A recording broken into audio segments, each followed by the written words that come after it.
నమస్కారం వార్తలకు స్వాగతం. ముందుగా ముఖ్యాంశాలు. మంత్రి శ్రీధర్ బాబు ప్రెస్ మీట్, పలు అంశాలపై వివరణ.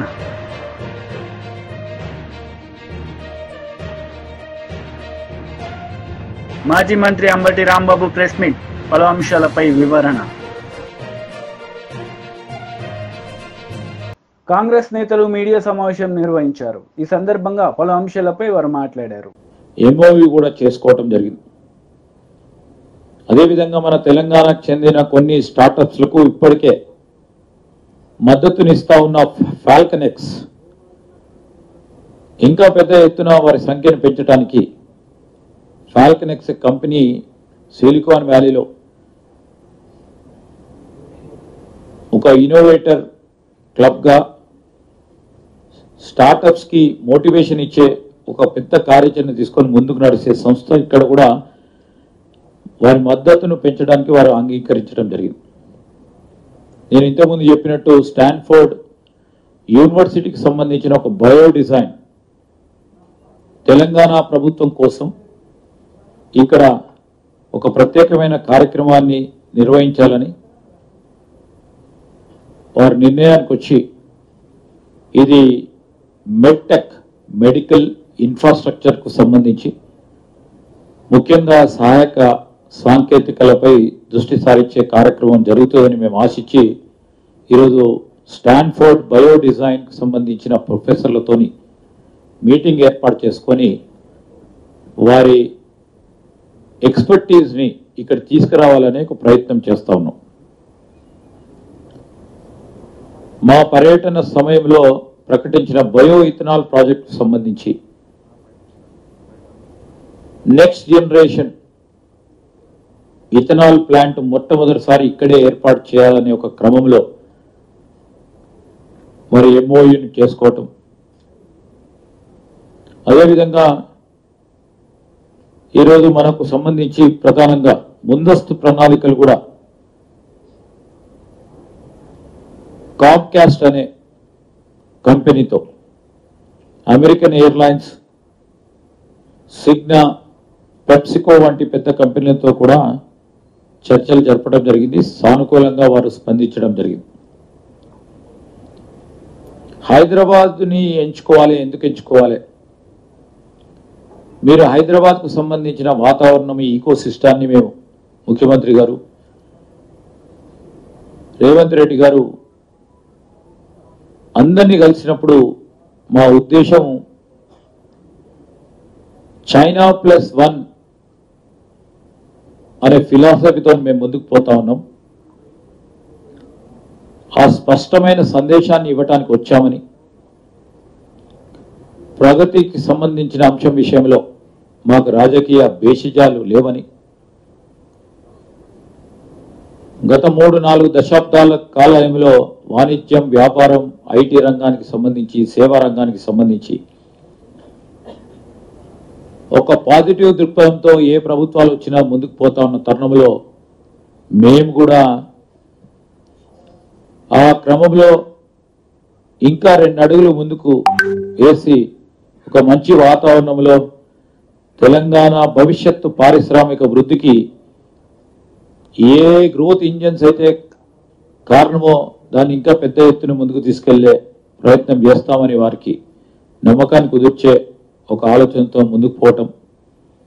దాంట్లో భాగంగానే మరి మా సందర్శన కూడా ప్రధాన కొరియన్ కంపెనీస్ని దృష్టిని ఆకర్షించడం, ఆ పెట్టుబడులపై, వాణిజ్యంపై హైలైట్ చేసి ముందుకు పోయాం. ఈరోజు మరొక ప్రధానంగా హ్యుండాయ్ మోటార్స్, హ్యుండాయ్కి సంబంధించిన ఈ మోటార్ ప్రధానమైన కంపెనీ మన రాష్ట్రంలో ఒక మెగా ఆటోమేటివ్ R&D సెంటర్స్ ఏర్పాటు చేయటం, దాన్ని గ్లోబల్ హబ్గా మారుస్తామనే ఒక శుభవార్తను మాతో తెలియజేయటం జరిగింది. అదేవిధంగా వరంగల్ మెగా టెక్స్టైల్ పార్క్లో బహుళ వస్త్ర కర్మాగారాలను ఏర్పాటు చేస్తా ఉన్న యంగ్1 ముఖ్యమంత్రి గారు వారి ప్రతినిధులతో సమావేశమైనప్పుడు హైదరాబాదులో ఆ యంగ్ వన్ సంస్థ వారు ఫ్యాషన్ సిటీని ఏర్పాటు చేయాలని వారు ప్రకటన చేయటం జరిగింది. ఇందుకోసం ఎయిర్పోర్ట్కు సంబంధించిన అక్కడ సమీపంలో 10 ఎకరాలను కూడా కేటాయిస్తూ మరి ముఖ్యమంత్రి గారు లేఖను అందించడం జరిగింది. మనందరికీ తెలుసు, కొరియా కాస్మెటిక్ ఇండస్ట్రీకి సంబంధించి YCP leader Ambati Rambabu media సమావేశం నిర్వహించారు. ఈ సందర్భంగా పలు అంశాలపై ఆయన మాట్లాడారు.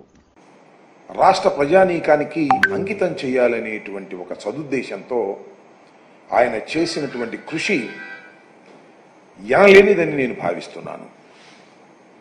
ఆయన మరణం తర్వాత, రాష్ట్రం విడిపోయిన తర్వాత ఈ ప్రాజెక్టు అంతర్జాతీయ ప్రాజెక్టుగా భావించి కేంద్ర ప్రభుత్వమే దీన్ని పూర్తి చేయాలని విభజన చట్టంలో పెట్టి మొత్తం నిధులన్నీ కూడా కేంద్ర ప్రభుత్వమే ఇచ్చి తానే పూర్తి చేసి రాష్ట్ర ప్రభుత్వానికి అప్పజెపుతాననేటువంటి మాట విభజన చట్టంలో పేర్కొనడం జరిగింది. మనం చాలా నష్టపోయాం విభజన వల్ల అనేటువంటి భావన నుంచి ఏదో కొద్దిగా ఊరట కలిగిందిలే అనేటువంటి భావన కలిగేటటువంటి పరిస్థితి ఆ రోజున ఏర్పడింది. అలాంటి ప్రాజెక్ట్ అనేక రకాలైనటువంటి మార్పులు చెందుతూ వచ్చింది. కేంద్ర ప్రభుత్వం చేయవలసినటువంటి ప్రాజెక్టుని చంద్రబాబు నాయుడు గారు రాష్ట్ర ప్రభుత్వమే చేస్తుందనేటువంటి మాట తీసుకొని రాష్ట్ర ప్రభుత్వం చేతే నిధులు ముందుగా డబ్బు ఖర్చు పెట్టుతూ మళ్ళా కేంద్ర ప్రభుత్వం వాటిని రీఎంబర్స్ చేయటం అనేటువంటి విధానంతో దీన్ని ప్రారంభించారు. ప్రారంభించి 2018కి పూర్తి చేసి జాతికి అంకితం చేసేస్తాము అని చంద్రబాబు నాయుడు గారు వాళ్ళు ప్రగల్భాలు పలికారు. 2018కి పూర్తి కాలేదు. 2019లో మళ్ళా వచ్చిన ఎన్నికల్లో వైఎస్ఆర్ కాంగ్రెస్ పార్టీ అధికారంలోకి వచ్చింది. అధికారంలోకి వచ్చిన తర్వాత మళ్ళా దాన్ని మేము శరవేగంతో ముందుకు తీసుకువెళ్ళేటటువంటి ప్రయత్నం చేస్తూ వచ్చాం. దీనిలో ప్రధానంగా ఇప్పుడు చెప్పదలుచుకున్నది ఏమిటంటే ఇది అబ్నార్మల్ డిలే అవుతా ఉన్నది. అనుకున్న సమయానికి కావడం లేదు. మా టైంలో కూడా మేము పూర్తి చేస్తాము అని అనుకున్నాం, కాలేదు. ఎందుకు కాలేదు, కారణం ఏమిటి, ఇంత అబ్నార్మల్ డిలే కావడానికి కారణం ఏమిటి అనే అంశం మీద నేను అనేక సందర్భాలలో నేను చాలా వివరంగా వివరించేటటువంటి ప్రయత్నం చేశాను. దానిలో ప్రధానమైనది ఏంటంటే డయాఫ్రమ్ వాల్. డయాఫ్రమ్ వాల్ అనేది చంద్రబాబు నాయుడు గారి కాలంలో డయాఫ్రమ్ వాల్ కొట్టుకుపోయింది. ఆ డయాఫ్రమ్ వాల్ కొట్టుకుపోవడం వలన మొత్తం టోటల్ ప్రాజెక్ట్ డిలే అయిపోయింది అనేటువంటి విషయాన్ని పలుమార్లు చెప్పేటటువంటి ప్రయత్నం చేశాం. చంద్రబాబు నాయుడు గారు ఆయన తాబేదారులు ఏం చెప్పుకుంటూ వచ్చారంటే డయాఫ్రమ్ వాల్ కొట్టుకుపోవడానికి కారణం జగన్మోహన్ రెడ్డి గారు. జగన్మోహన్ రెడ్డి గారి ప్రభుత్వం అధికారంలోకి వచ్చిన తర్వాత 2019లో అధికారంలోకి వచ్చిన తర్వాత మేలో ప్రమాణ స్వీకారం చేసిన తర్వాత ఆయన తగిన జాగ్రత్తలు తీసుకోకపోవడం వలన, కాఫర్ డ్యాముల గ్యాపులు పూర్తి చేయకపోవడం వలన డయాఫ్రమ్ వాల్ కొట్టుకుపోయింది అనేటువంటి వాదనని తీసుకొచ్చి తన పత్రికల్లో రాంచి గోబెల్ ప్రచారం చేసి విధ్వంసానికి కారణం జగన్మోహన్ రెడ్డి గారు అనేటువంటి మాటను పదే పదే వల్లవేసి జనాన్ని నప్పించేటటువంటి ప్రయత్నం చేశారు.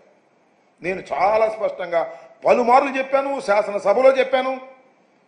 చంద్రబాబు నాయుడు గారు అవగాహన రాహిత్యం వలన, తొందరపాటు తనం వలన, వ్యూహాత్మక తప్పిదం వలన డయాఫ్రమ్ వాల్ కొట్టుకుపోవటమే కాకుండా ప్రాజెక్టు చాలా డిలే అయిపోయింది, ఖర్చు కూడా పెరిగిపోయింది అనేటువంటి విషయాలను చాలా స్పష్టంగా చెప్పేటటువంటి ప్రయత్నం చేశాం. ఈ రెండు వాదనలు జరుగుతూ ఉన్నాయి. వాళ్ళ వాదన వాళ్ళు వినిపిస్తున్నారు, మా వాదన మేము వినిపిస్తున్నాం.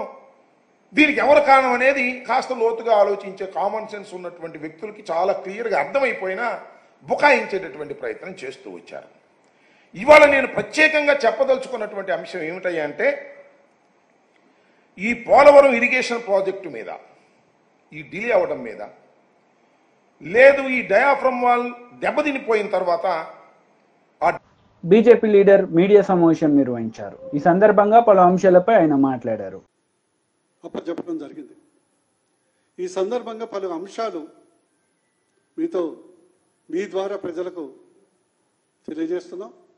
అతి ముఖ్యంగా బీజేపీ తరఫున, బీజేపీ తెలంగాణ తరఫున డాక్టర్ సెల్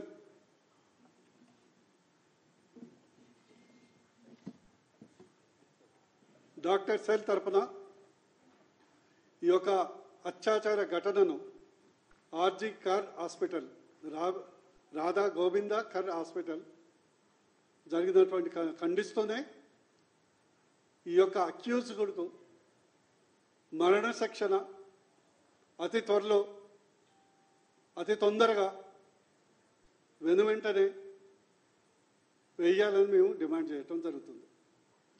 మీ అందరికీ తెలుసు, ఆగస్టు 9 రాత్రి డ్యూటీలో, ఎమర్జెన్సీ డ్యూటీలో ఉన్నటువంటి డాక్టర్ మీదే అత్యాచారం జరిగితే దాన్ని ఇమీడియట్గా కప్పుపుచ్చటానికి వాళ్ళ తల్లిదండ్రులకు మీ కూతురు ఆత్మహత్య చేసుకుందని మెసేజ్ పంపడం జరిగింది. అది నెంబర్ 1 క్రైమ్. అంటే రాష్ట్ర ప్రభుత్వం దీన్ని కప్పిపుచ్చటానికి చేసే ప్రయత్నం. నెంబర్ 2, ఇప్పటి వరకు వచ్చినటువంటి ఇన్వెస్టిగేషన్ రిపోర్టు ప్రకారం కేవలం నిందితుడు ఒకరే కాదు, ఇది గ్యాంగ్ రేప్ అని ప్రాథమిక ఆధారాలు దొరికితే ఆ డాక్టర్ని గ్యాంగ్ రేప్, గొంతు నిలిమి చిత్రహింస చేసి చంపారని ప్రాథమిక రిపోర్ట్ ఇస్తే కేవలం ఒక వ్యక్తే దీనికి కారణమని దాన్ని మభ్యపెట్టే ప్రయత్నం మమతా బెనర్జీ చేయడం జరిగింది. అదే యావత్ దేశం ఈ సంఘటన పట్ల దుఃఖం వెలిపిస్తూ ఆందోళన తెలియజేస్తే ఆ అంశాన్ని డైవర్ట్ చేయటానికి వేలాది మందితో వచ్చి టీఎంసీ యొక్క కార్యకర్తల ఆ హాస్పిటల్ని ధ్వంసం చేసి ఆ యొక్క క్రైమ్ సీన్ని ధ్వంసం చేయడానికి కూడా అక్కడ ప్రభుత్వం ప్రయత్నం చేయటం ఎంత దారుణమో మీరు ఆలోచించాలి. అదేవిధంగా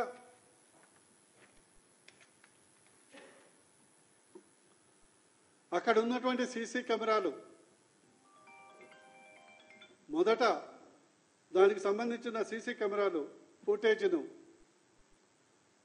సిబిఐ చేతికి మారముందుకే 7 రోజుల గ్యాప్ ఇచ్చి సీసీ కెమెరాలు పనిచేయట్లేమని అక్కడ ఉన్నటువంటి ఫుటేజ్ మొత్తం ధ్వంసం చేయటం జరిగింది. అది రాష్ట్ర ప్రభుత్వం యొక్క అధికారులు, పోలీసు ఇందులో భాగస్వాములై ఈ యొక్క ఇన్వెస్టిగేషన్ నీరుగార్చే ప్రయత్నం చేస్తున్నారు. అదేవిధంగా ఈరోజు వెస్ట్ బెంగాల్కు పెద్ద డిఫరెంట్ లేదు. వెస్ట్ బెంగాల్ మన దేశంలో ఉంది, బెంగాల్ మన నుంచి విడిపోయింది. ఈరోజు మొత్తం ప్రపంచంలో ఐసిస్ అంటే ఇస్లామిక్ ఉగ్ర సంస్థ యొక్క అరాచకాలు బంద్ అయితే కేవలం వెస్ట్ బెంగాల్లో దీదీ ఆధ్వర్యంలో ఒక దమనకాండ నడుస్తుంది.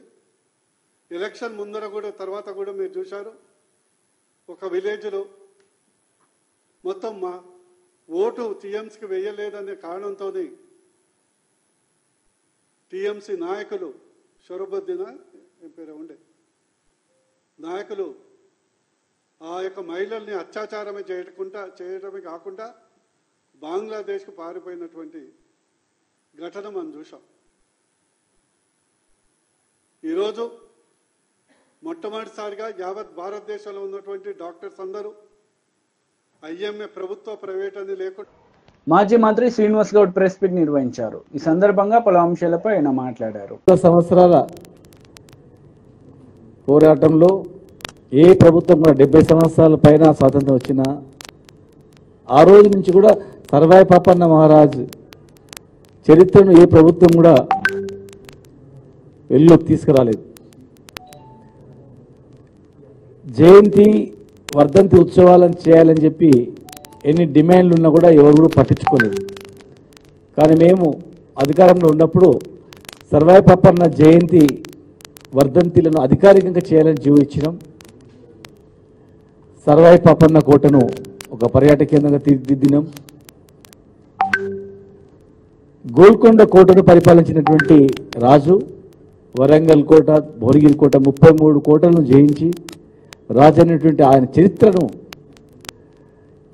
పాఠ్య పుస్తకాలు చేర్చాలని చెప్పి కూడా కొంతవరకు చేసినాం. మరి ఆ విగ్రహాన్ని ట్యాంక్ బండ్ పైన ప్రతిష్టాపించాలని చెప్పి ఒక గౌడ సోదరులే కాదు, చాలామంది అన్ని కులాలు, ఎందుకంటే ఆయన సైన్యము ఒక కులమని కాదు, అన్ని కులాలతో సైన్యం ఏర్పాటు చేసి రాజు అయినటువంటి చరిత్ర. రాజు అంటే ఆ రోజుల్లో క్షత్రియులే రాజు కావాలి, మిగతా వాళ్ళు రాజరికం చేయనిక లేదనేటువంటి దానిలో ఆసియా ఖండంలో భారతదేశంలోనే మరి క్షత్రియుడు కాకపోయినా మేము రాజెందుకు కావద్దని రాజు అయినటువంటి చరిత్ర గల సర్వాయి పాపన్న విగ్రహాన్ని అన్ని వర్గాల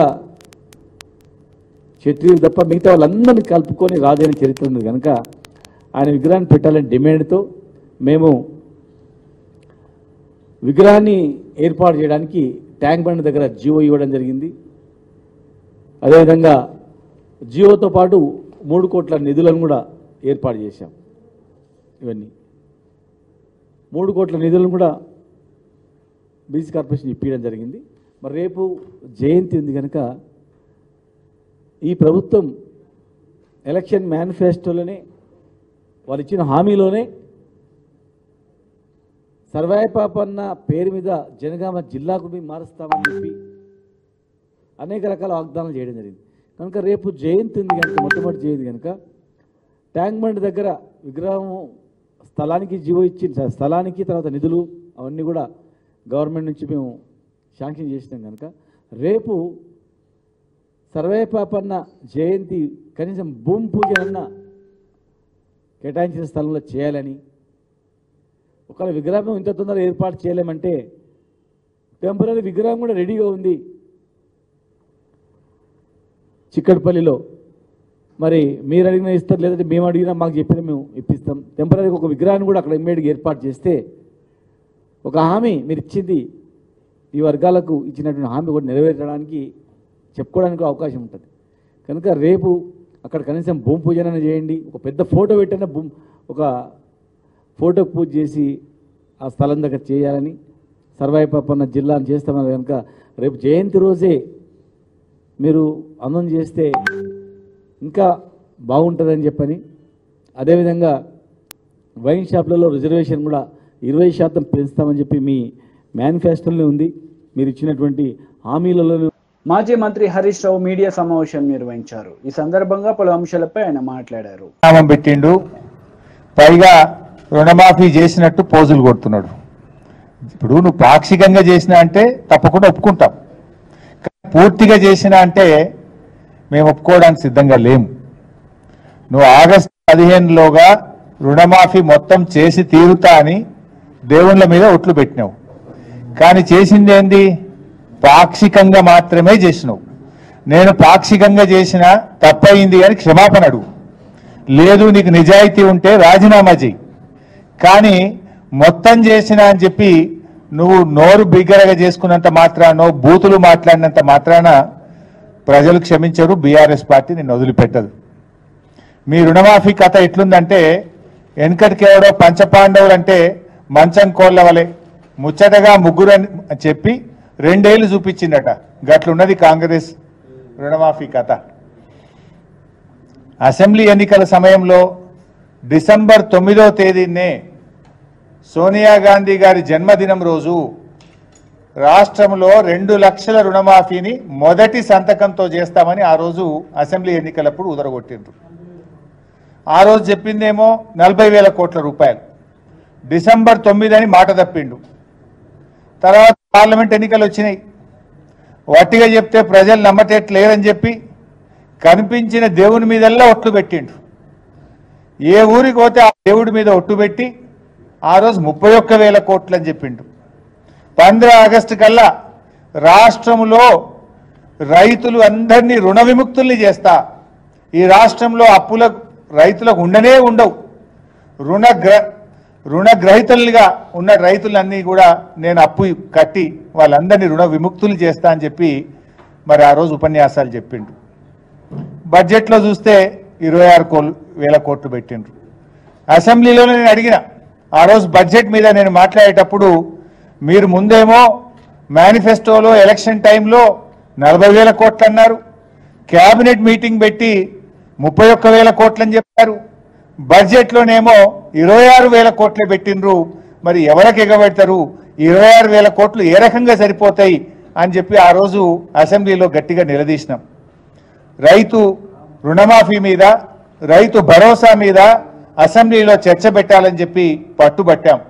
కానీ ప్రభుత్వం శాసనసభను వాయిదా వేసుకొని ముఖం చాటేసి చర్చ పెట్టకుండానే అసెంబ్లీలో పారిపోయింది, చేతులెత్తింది కాంగ్రెస్ ప్రభుత్వం. మరి మొన్న 15 ఆగస్టు నాడు ముఖ్యమంత్రి గారు ఖమ్మం జిల్లాలో మాట్లాడుతూ రుణమాఫీ అయిపోయిందని ప్రకటించిండు. సరే నిజంగానే చేసిండేమో లెక్కలు చూసినాం. లెక్కలు చూస్తే ఆయన చేసింది 17,000 కోట్లు 22 లక్షల మంది రైతులకు మాత్రమే చేసిండ్రు. అసెంబ్లీ ఎన్నికలప్పుడు ఏం చెప్పిండ్రు, 40,000 కోట్లు అని చెప్పిండ్రు. ఇప్పుడు తీరా చేసింది 17,000 కోట్లు, అంటే 23,000 కోట్లు కోత పెట్టిండ్రు.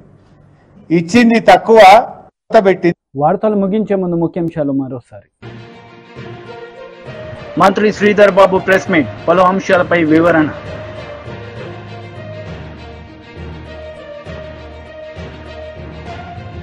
మాజీ మంత్రి అంబటి రాంబాబు ప్రెస్ మీట్, పలు అంశాలపై వివరణ. ఈ వార్తలు ఇంతటితో సమాప్తం. తిరిగి ప్రసారమయ్యే వార్తలు మళ్ళీ కలుద్దాం. అంతవరకు సెలవు. నమస్తే.